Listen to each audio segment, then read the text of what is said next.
Hello and welcome to the Friday episode of Stand Up, where normally I don't do a news segment, but I had a little extra time the night before the hangout, so I figure I said to myself, why not? I'll just throw out some headlines. I don't have time to grab the audio, but I think you'll appreciate it. I've got a great guest joining me today. Jess Piper is on the program for the first time. She goes by the nickname the Dirt Road Democrat because she's a former rural educator, and she ran for State House as a Democratic nominee for Missouri's HD1 district. So she's a rural activist, a public school advocate, and a very powerful, influential woman on social media who is doing all she can to help get Democrats elected in the state of Missouri, where apparently they're pretty lonely.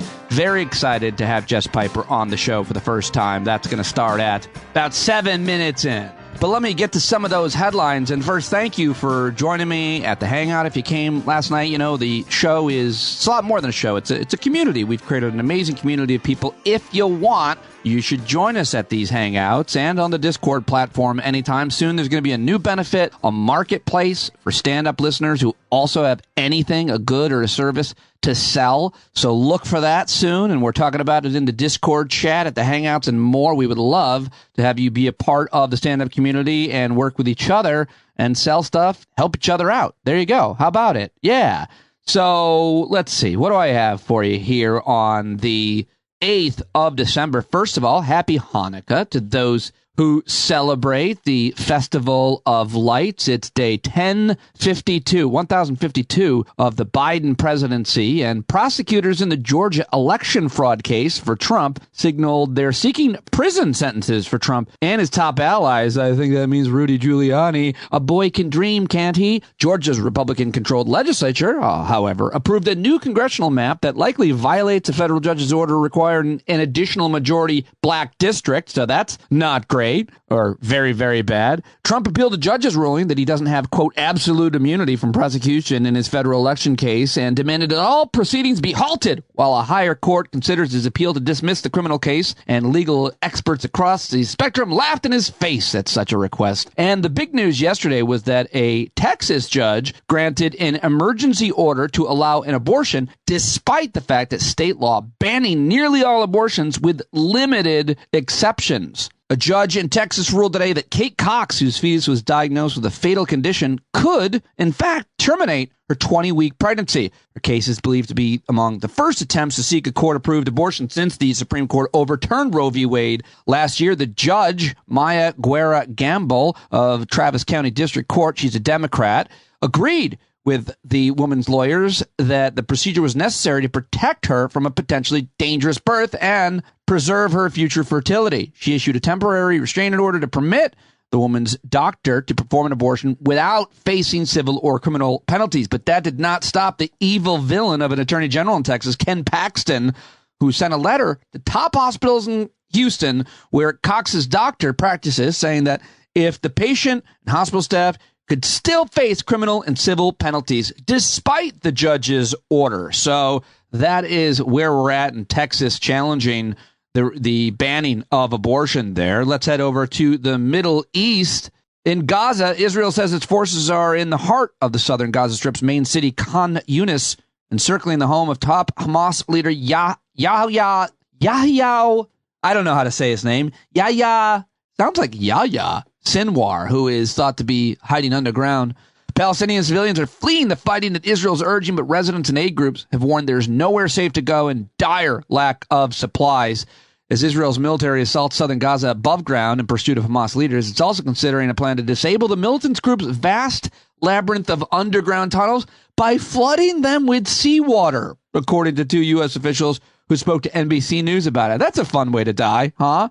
In your labyrinth of underground tunnels flooded by seawater. I hope there's no hostages in there. The latest January 6th prison sentence, a former California police chief who called for the execution of Donald Trump's political enemies, joined the U.S. Capitol attack, and then spread conspiracy theories about January 6th. Well, guess what? He was just sentenced to more than 11 years in federal prison on Thursday. Bye-bye! And you know what? We have a good president right now. He really cares about student debt relief. The White House yesterday announced $4.8 billion in student debt relief for some 80,300 people. It brings the total approved student debt cancellation by the Biden administration of $132 billion for more than 3.6 million Americans. And if you're against that, I want to fight you. Let's argue. Also, speaking of the Biden administration doing good things, also putting pharmaceutical companies on notice, warning them that if the price of certain drugs is too high, the government might cancel their patent protection and allow rivals to make their own versions, which would force them to comply. The federal government has a lot of power,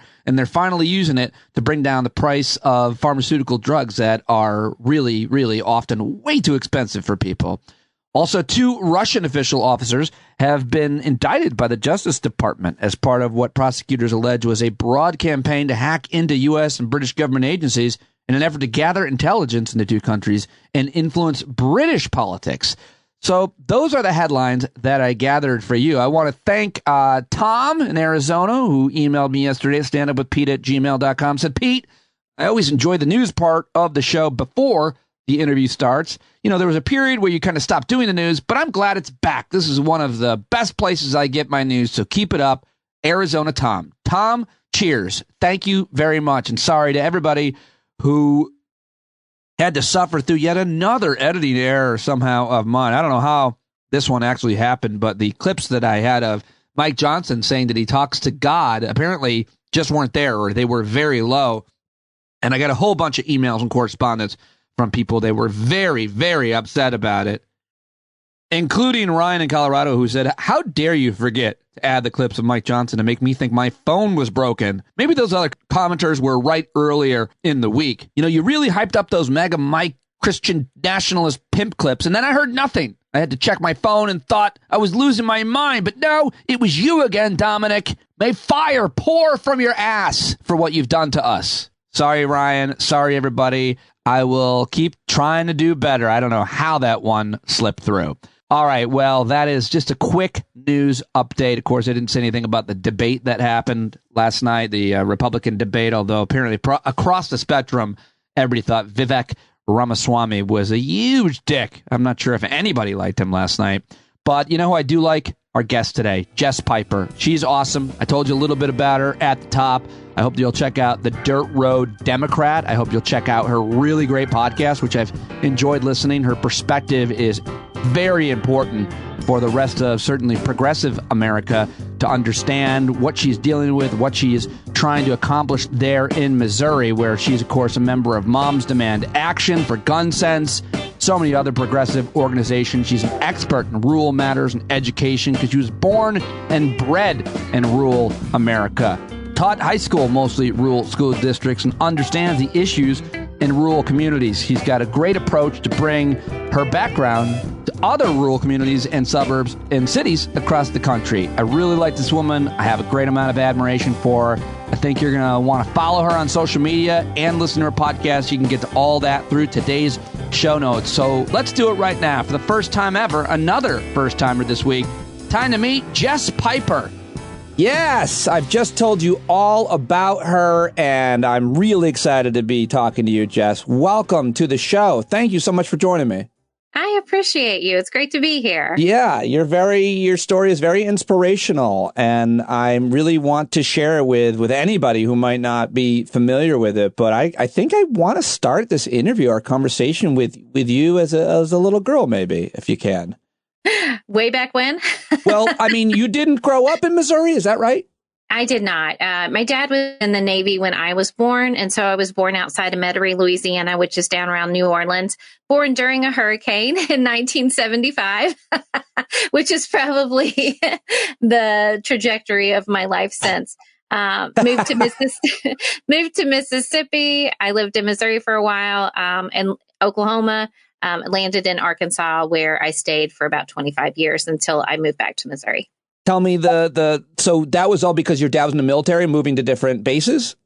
Well, the first part was, and then after that, we were just poor folks, and poor folks just tend to move around a lot. You know, you don't pay your rent somewhere and get kicked out, or you find a job in another town or another state, or one of your parents remarries over and over and over again. So it was a lot, Pete. I'm sure. I want to stay there if you don't mind. If it's going to bring up some trauma, we don't need to. Oh, listen, I deal with trauma by going on podcasts and talking about it. Good. I don't have therapy, but I do have you. So let's go. Yes, well, I'll try to ask the right psychoanalyzing questions because everybody pretends to be a therapist. So, you're moving around a lot. I think your expertise and the reason why you've become popular and effective is because of this life that you've had and your ability to relate, especially to all these white, rural, right-wing Americans. Am I right about that? Yeah, I mean, I definitely live among them. And I was one, I voted for, George Bush was one of the first presidential candidates I voted for. I did exactly what I was raised to do until I knew better. And then I did better. But yeah, I mean, I definitely understand the mindset. I'm still rural.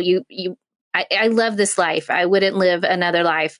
But it's frustrating that my neighbors have learned to ask for less and receive less, and they're okay with it.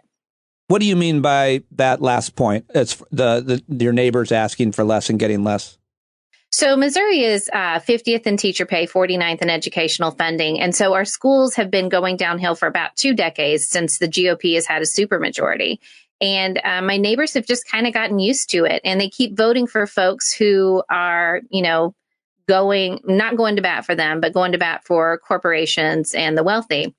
And when I would knock on doors, I mean, people would say, they couldn't vote for me because they were Christian was one thing.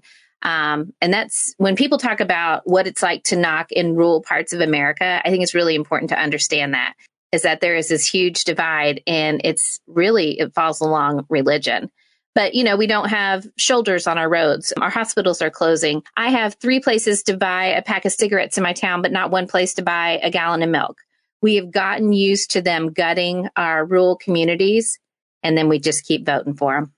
Well, as long as trans kids are not allowed to use different bathrooms. I think that's your point, right? Like they get distracted by especially culture war issues or media things or other things that might appeal to their own personality, their own life, their own upbringing, and then they end up not realizing what's right in front of them, which is much of what that list you just mentioned, and then they vote against their own interests.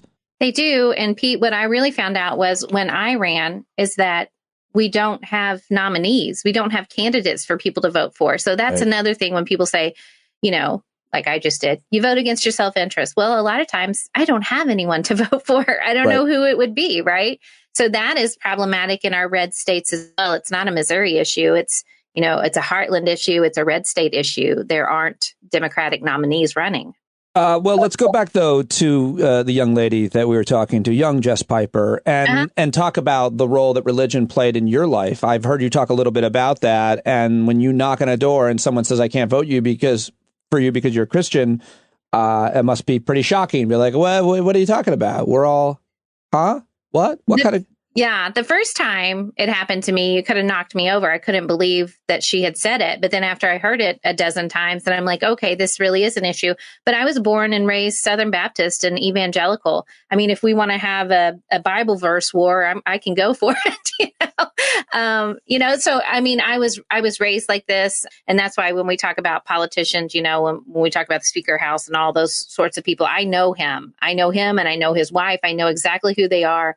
And when you say, well, hold on, when it could be confusing to people. You're talking about the new speaker, Mike Johnson, the great Mike Johnson. He seems like a wonderful cat. And are you saying you actually know Mike Johnson? No.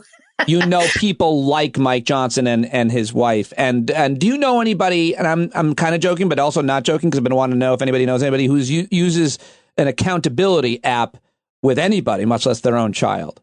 Well. Actually, it's very common in fundamentalist families like that. Look at Josh Duggar, look at these people.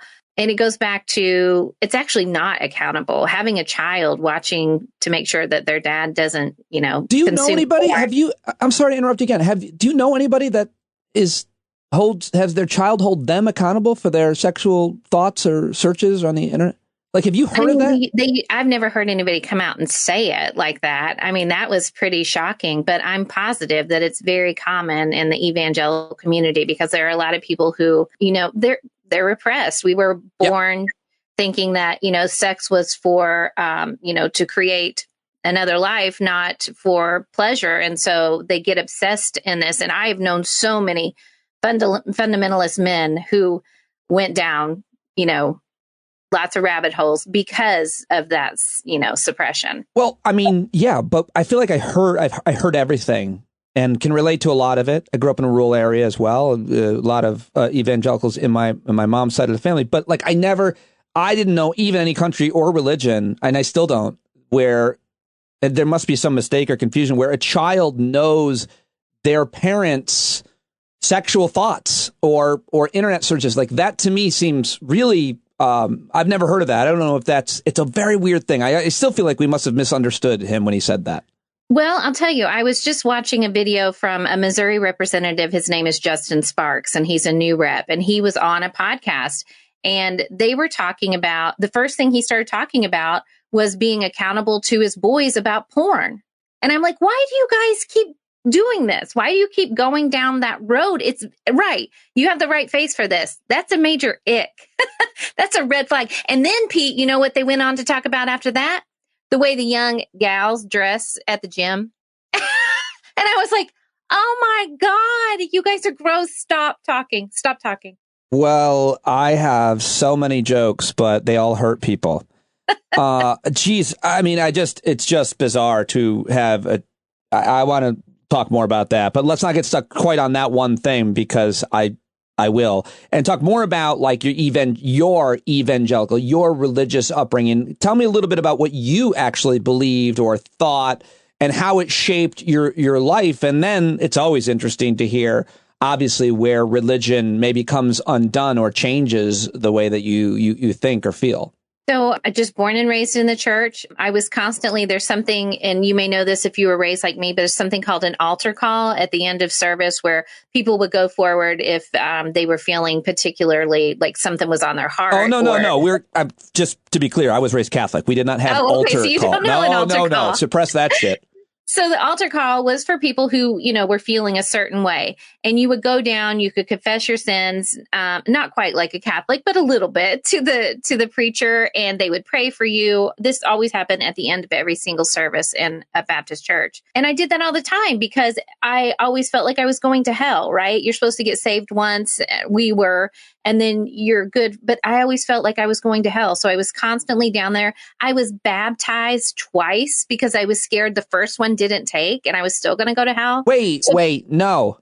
It's living a life in fear is what it is. But what age were you when you thought the first one didn't, you must have been baptized, I guess, as a baby?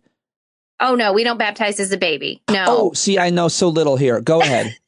So it's supposed to be whenever you decide for yourself that you want to be a Christian. So maybe, some people 8, 9, 10, whatever. I think I was probably 8 or 9 the first time I was baptized. And then when I was going into 9th grade, I was baptized again because I was fearful that I was likely going to go to hell. So it was a lot. And raised in that religion, I mean, we're constantly waiting for Jesus to come back, the rapture. And so I remember we had there was a train track close and it would blow its horn occasionally in the evening. And I would wake up terrified in a panic because I thought that was Jesus coming back. The Jesus horn, because in scripture there's a horn, right? For real, I don't know, but that's what they told us. Oh my God! I just thought that there really was some kind of trumpet or something referred to. I do remember trumpets, and I'm sure there's probably something about that. So you would hear that is such an I feel like I want to give that little girl some comfort, but it's because it really is. I had some of that too. I think that's abusive. Those teachings. It's trauma. And I mean, just all the time looking out for demons, and they meant literal demons in our homes, are waiting to come and take our souls or to do awful things to us. I was just talking to somebody last week and he reminded me that our toys were possessed by demons. Cabbage Patch Kids were possessed by demons. Well, that's true, actually. Have you seen that part's true. Have you seen them? I would put mine on the top of my closet at night and shut the door because I was so scared of those dolls. So it's a lot of trauma. But I'll tell you when everything changed, I went to college, of course, right? I was trained to be a liberal. No, what happened was a teacher assigned Gilgamesh, and I went home and read it, and I realized it was written before the Bible. And all my life, I had been told that the Bible was the first book ever written, which I know is silly, but they told me that all my life, and I just accepted it. And once Gilgamesh got in, and once I started reading mythology and seeing that Zeus is a little bit like my God, all these demigods and coming down and sleeping with women, and like I was like, oh my God. And so anyway, it's so weird. It just makes me think. I think a lot about that, and it's become more common and specific. So many mainstream Republicans used to just be like the talk radio guys that would talk about college making you liberal. But the truth is, it's not the assignment, or it's just that you go to a new place where you learn things that undo the promises you'd been told, which of course cause you to question everything else. And by the way, it's not necessarily the course or the professor. It's the fact that the kid down the hall is a black kid or a gay kid. And you're like, wait a second. Those experiences are what make you, quote, more liberal. But it's really just that you start to begin questioning everything you'd been told. Right. Is that I'm just sure that's been studied, but. I was indoctrinated, and I was indoctrinated well, and it took a long time for it to unwind. But once it started, I couldn't stop it, And so that when people talk about indoctrination, I mean, truly people who were raised like me, it was called the doctrine of the church. I mean, they said it literally. Yeah, it was just being around people I had never been around, like you said. I didn't know anything about the history of Arkansas. I didn't even know about, us being a slave state, basically, because Arkansas, this is what I learned. That was a war of northern aggression, right? I mean, we were fighting against the Yankees who were coming down and trying to take away our way of life. And then I go to college and I'm like, bullshit. All of it. No, that's not what happened. What did where and did you go to college? What did you study? And what, if anything, did your parents or relatives or any friends that had been, quote, indoctrinated, if you will, or brought up like you, think of you when you started to question all of it? Like, did it cause problems? Well, I kept quiet about it because I still didn't want to go to hell. It takes a long time for your brain to work around. And still, sometimes I still think about it. Like, maybe I shouldn't be so out about this because I really don't want to go to hell. You know what helped me? Comedy, the devil. If you say the devil, I will start laughing. The idea that is a thing is hilarious to me. And then it makes me remind me how absurd the entire human created idea was to control us. Like, the devil? What? I know. Come on. I know. So, I mean, that's what happens. You unwind and you can't go back. But I did keep quiet. I didn't say much about it.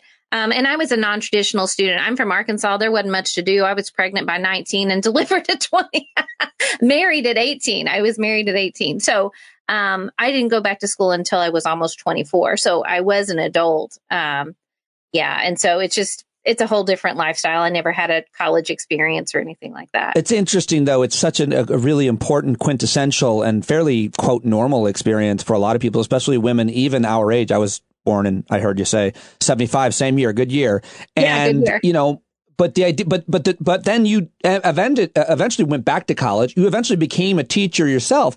But I think that gives you so much credibility. Your lived experience gives you so much credibility to be married at 18, to grow up with all that religion, to unwind it, and then to whatever took place, which has got to be a fascinating story. If you haven't written about it, I'll read it, about what took place after that, that first child was born. And when you eventually got up the courage and money, whatever you needed to go back to college, became a teacher yourself for years and years. Yeah. 16 years. I got my degree from the University of Arkansas.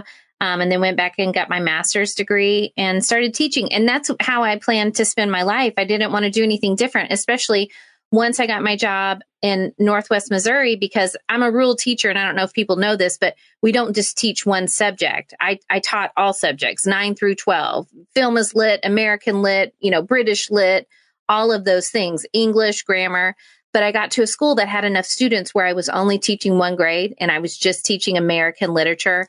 And that was my life. I was like, this is it. This is what I love. But then politics happened. Trump was elected. We didn't have people running. There was no Democrat to vote for. And finally, I said, If no one else is going to do it, I'm going to do it. And in Missouri, by the way, you can't run for office and be a teacher. So you pick. I want to get to your run for office. I'm not there yet. Let's go back. Are we going back to Louisiana, Pete? Where are we going? Well, we've done a little Louisiana. You were born in a hurricane. But no, I was thinking about how you said you voted for George W. Bush, which caused me to wince. And I wonder how closely you paid attention to politics, and when and if you started to change your mind, and how. I did not pay attention to politics at all. I voted like everyone told me to vote. And I voted for Republicans because and I voted very infrequently, by the way. No one was voting around me. I'd never seen people vote. So it was just it's like someone's like, oh, you should go do it. Oh, okay. And right. I didn't know anything. But when I went to college, when I was teaching, especially when I was teaching and I realized that I was spending all my money to teach and that I couldn't afford to live, then politics started making sense to me because is life or death, food on my table, right? And so I started paying attention then and realizing that there was one party that was really pushing to pay me a living wage. And the other ones were like, you're stupid, you're a teacher, you're a woman, you deserve the $12.50 an hour we pay you for your master's degree. What time was that? Did you say? Did I miss it?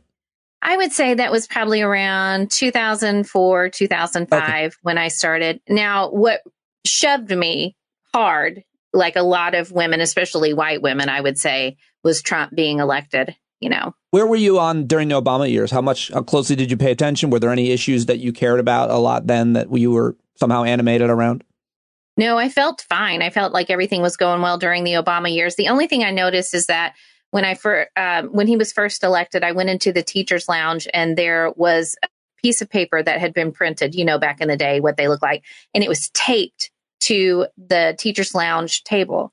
And I looked at it and it was a laundry list of things about Obama, that he was a Muslim, that he, wanted to persecute Christians. And it was taped by another teacher in the teacher's lounge. And I was like, I don't like that, but that was the first time that I had really looked around. And I'll say this, Pete, and this means a lot, I think. I have the privilege now to be able to pay attention to politics. But at the time, I was raising 2 kids. I had, a husband that was doing things I didn't like. And I was working full time and going to school, and all of those things culminate in the fact that I have, blinders on and I'm not paying attention out here. And I think there are a lot of folks that are really like that. And so I do give people grace when they're not. And I know you do too, when they're not able to pay attention. I do. I do not. But no, I do. I think, I started my show years ago because I wanted to fight apathy because of my own, to a certain extent. But I think that the point you make is very true. Even it's very hard to imagine people aren't paying attention. Obviously, things have changed since then around the world. I tend to think people pay more attention than they used to, even if they can't. But your point is, I'm just trying to get through the day. I don't look at the news. Right. I literally am so angst-ridden and worried and trying to make money, and my kids are hungry or have a problem.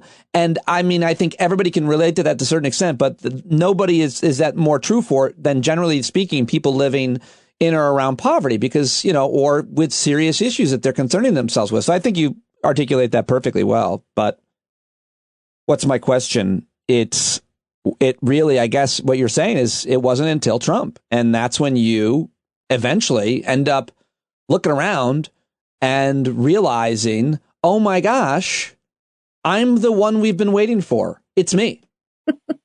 Well, I wasn't the one because they didn't vote me in, but no, that's not true. It's not true because you were the one and you ran regardless of if you won or lost. It was you who said, it's got to be me. That's the only thing that matters, not that you lost. It was. And I think it's really important for people to understand, too. I knew what I was up against. My district hasn't elected a Democrat in 32 years. They have never elected a woman. And so I knew probably what I was up against when I did it. But I did it anyway because it's important, because it's undemocratic for people to not have a choice on their ballot because, you know, this is how democracy dies. 40% of the seats in Missouri are, you know, unopposed. 66 representatives went to Jeff City and never had to explain their views, their extremism, nothing. And by doing this, and I think it's important for people to understand this, why is it important? Why should we run where we know we're not going to win, right? Why would I send money to someone who is going to lose? And the point is this, that Republican nominee had to stay home because I was here. Right. He had to talk to me. He had to knock doors. He had to call people. He had to raise money. I didn't let him put his money in his pocket and go to Kansas City and start chipping away there. I made him stay home. Now, if we did that in 163 districts across Missouri, I mean, that's something, but we're not. We're failing in that part. You ran for state rep. You talk about it really in granularity. It's fascinating listening to you talk about your run, what you learned, and what you're doing now to change the paradigm there in Missouri. But I guess I realized I was thinking about talking to you. I was like, I think I just need to ask Jess to try to explain however she wants Missouri politics and what animates voters and what people do care about, especially when you're running for state rep. How do you get attention? It's got to be around some issue or change that you want to be a part of or make for people. So, but for those of us that don't live in Missouri, aren't familiar with Missouri, what's going on in your state? A shit show. Can I say that? I mean, you can go as hard as you want. It's your state. I'm offended for my friend. No, it's a complete shit show. We have had a GOP supermajority since 2003 for 20 years. And when you look at what our representatives and state senators talk about, they're talking about Hunter Biden. For God's sake, Hunter Biden doesn't have anything to do with our defunded roads and our schools going to 4 days a week, right? What's Hunter Biden got to do with closing the freaking hospital, with making sure that women have no access to health care, with pregnant women driving 90 miles to find anyone to deliver a baby? And that's the frustrating part, is when I would knock on a door and someone would say, Joe Biden. Friend, Joe Biden has no idea where Burlington Junction is. He doesn't know. He paved your highway. He did that. But other than that, this is all your state rep. So it's flipping people and telling them, the most important offices you need to pay attention to are at the Capitol, your state representative, your school board members home, but then also your state senator. Because national politics don't mean shit to Missouri, because there is no one coming to save us. They're all down there at Jeff City trying to screw us over. Well, that is the outtake for today's conversation. But I would argue that Hunter Biden has a lot to do with Missouri roads. It's all there on the laptop from hell. Is my joke to kind of point out that people will almost believe anything or be distracted by anything, as I think you just laid out, and missed all of the forest for the trees. All the forest. I mean, it was a constant education at doors to try to direct people to the actual problem, the actual issues, and people that can actually help you. Don't you think that it's pretty obviously because people don't know what's going on in their town because of the death of local journalism in a lot of ways, because they're paying attention to something that's happening at the national level or in another place. And then I guess sometimes they think it might come to their house. They're led to believe that everybody's kid's going to get snatched and their house is going to be invaded by a Mexican person. But the truth is, if you don't have local journalists documenting what's happening in your town, all you do have is what's happening in the nation or with your local AM radio host. How much of that do you think is the problem? A lot. I mean, it's a whole lot. We still have local journalism here, but I mean, they are conservative folks and they give space every single week to every one of my Republican representatives. So all you're seeing is this, curated message of right wing BS. And then, of course, there's Facebook. Right. Of course, there's people. And when people talk about Fox News, it's kind of old to talk about that. But I want folks to understand that Fox News is the news. People think it is the news. So every one of my neighbors who turns it on is turning on the news, right? They don't know that it's commentary. They don't know that it's obviously so biased, right? And so it's information silos, people lacking information, and then, not being involved in civics like you were talking about. they might be scared that, a brown person is following them in the Walmart, but they couldn't tell you who their state rep is, right? At a million jokes that the brown person would say, like, listen, I want candles too. Like, I'm not following you. Okay. We're both in the candle aisle. Relax. I'm sure we don't like the same scent. All right. I will stop talking for the brown person in that hypothetical Walmart. But I think that also you mentioned Facebook. And when you say that Facebook is a source of news, I wonder if you have examples like I do in my town, because I don't think you're necessarily, you could be talking about somebody puts up a Facebook post about Joe Biden or Hunter Biden today, and you're local, but every community has a local Facebook group, I'm guessing. Mine certainly has a few of them. And the problem with those Facebook communities, as I've learned very intimately, you can go on and get your news from them, because I just decided to post a narrative of what happened at the town hall meeting or at a fight in school or a threat. I made up the whole thing, or I heard this third hand. That becomes people's local source of news, becomes a panic, becomes a conspiracy theory. It happened. I've got a lot of stories about what happened here in my town that my listeners are somewhat familiar with, but how much of it is that people become the source of the actual story or narrative in their town, on their town Facebook page? I really don't follow those. I've had people send things to me because I was the topic of conversation in a whole lot of them. But they're just outrageous rumor mills. And you're right. My niece sent me one from her town in Arkansas, and it had a photo, a very clearly attempt at, Photoshop. And it was a teacher, a local teacher, her head on a nearly nude body.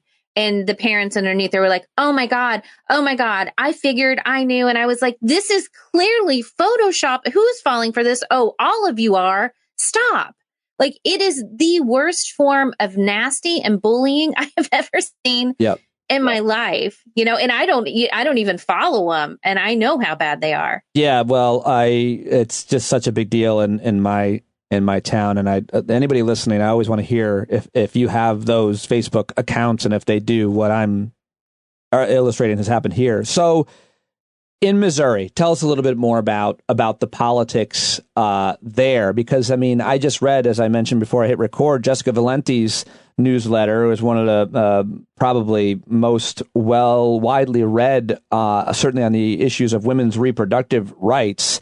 It's called Abortion Every Day. Abortion Every Day is literally the name of the newsletter. Everybody should subscribe to it. You're in touch with her. You let her know what's going on in Missouri. Maybe that's why, maybe it's not, but she wrote a post all about a ballot measure in Missouri and what's happening around women's reproductive rights. What can you tell us? Well, I can tell you that women in my neck of the woods haven't had reproductive rights for over a decade. We have had absolutely no access to abortion. The only abortion clinic is 5 hours away in St. Louis, and now they send people over into Illinois because it's just easier. So women in Missouri have no access to abortion. And what's happening is we've seen in 7 states, they put it on the ballot, and what happened? It won because people want women to have reproductive choice, right? But the Republicans are learning. They're like AI. With every attempt, they're like, well, that didn't work. Let's try this. So what they're doing in Missouri is this. They've got a longtime GOP operative who said, oh, I have some language for abortion and to put it on the ballot. It's horrible. It limits it to 12 weeks for whatever reason. I don't know what happens at 12 weeks. It's still not a viable pregnancy, so who knows? But here's the really bad thing is that rape and incest victims are required to call a hotline. We don't know what the hotline is to report a rape or incest. Well, that's not how it freaking works. If you have ever heard anyone, if you've ever talked to a survivor, you know that you cannot force someone to report a sexual assault. You're going to put them in danger. You're going to get women and children killed in this. And it doesn't work anyway. So who gets the report? The cops, the lawmakers, the doctors, a judge? And none of it makes any sense. But this is what they're doing. They're saying, oh, this GOP operative has created a moderate language that people will vote for. No, they won't, because we're smarter than that. And that's bullshit that she has done that and has been allowed to do this and put it forward. But everybody else is kind of arguing with each other. So we don't have any other language. And it's a nightmare right now. It's a nightmare. Where do you see this ballot measure going? Hopefully, we are going to have a collaboration with our abortion access providers in Missouri are the ones who used to be able to do it in Planned Parenthood. And we can put forth language that makes sense, that doesn't have those restrictions for women. But right now, this woman who has created this is already accepting signatures. Like she's already getting signatures, which is going to cause confusion because people are going to be like, I already signed one. Like, I don't know. Right. This is purposeful. They're learning and this is what they're doing. Yes. Obfuscate, mislead, misinform.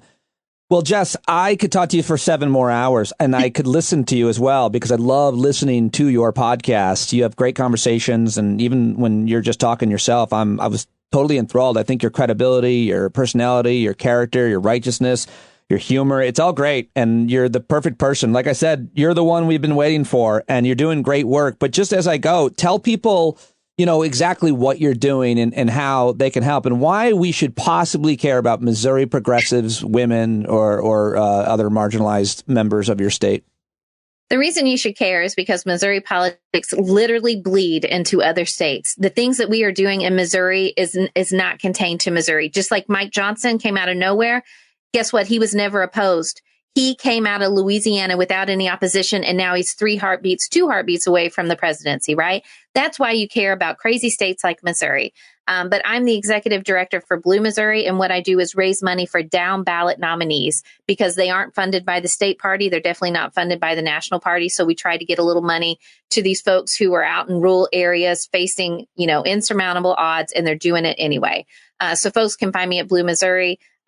Facebook, Instagram, TikTok. I'm all over the place. Yeah. You are so good at all of this. I'm so glad that your voice is out there and keep it strong and stay strong in that tough place to be and maintain your strength. I know it probably is easy to want to give up. I've certainly felt that way a lot of times in the local politics because we've lost, but we've won too. So it's certainly inspiring, but I can't imagine how hard that must be day to day. So thank you for doing the work and keep it up. And I hope that we can talk again.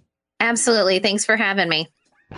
All right, there she goes, Jess Piper. Everybody follow her on all social media platforms. You can get to all of them through my show notes and let her know that you heard her here on the show for the first time. And check out her website, thedirtroaddemocrat.com.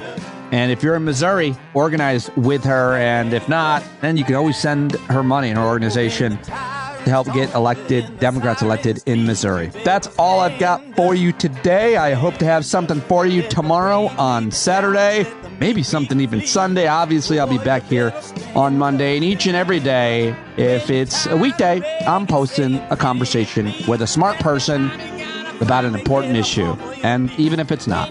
All right, guys, thanks so much for your support. I really appreciate you. John Carroll taking us out right now with our favorite song he wrote just for us, johncarroll.org. Bye-bye. Stand up. I think you're driving wheels with leaking grease. Boy, you better stand up. Stand up. Well, there's a whole lot more of us who know what's right. They'll keep right on ignoring us if we keep sitting tight. You got to open up the window to let in some light. You got to stand up. That's right. You got to rise up. You got to stand up. You got to stare the devil straight in the eye. You got to let him know it's his turn to go. See it clear when all you hear is a lie. So get up off of your butt, down off of your fence. Even if it ain't a very friendly audience, well, they'll begin to listen when you start making sense. And you stand up, stand up. No need to point your rifle to defend your town. Just stand up, stand up. You know they can't deny you what you're laying down. Boy, you better stand up, stand up. Show your face of every color, yellow, black, red, and brown. She's the place where every lost child will finally be found. There's only one thing to do before we stand our ground, and that's stand up, stand up. Well, the founding fathers saw a land for all. They had to stand up, they had to stand up. They had a keen imagination for a crystal ball, drawing all the plans of a stand up. But all they had to go on was the time they were in, with other causes for laws, and since they weren't even sin, win. They knew that change was gonna come before the change could begin. They had to stand up. All right, they had to stand up. We got to stand up. We got to look the devil square in the eye. We gotta let him know it's his time to go and make it clear when all we hear is a lie. Why you lying awake wondering where the money all went? It'll be the cost of freedom that'll go unspent. You can see him flee the scene of that experiment if you stand up. All right, we got to speak up. We got to reach up and raise your voice in every way you know how. Don't be toes up. You got to show up. Ain't no better time to do it but now. No need to pledge allegiance to no wanton tribe. Rise up, show obedience to the voice inside, and listen well and it'll tell you not to run and hide. It says stand up.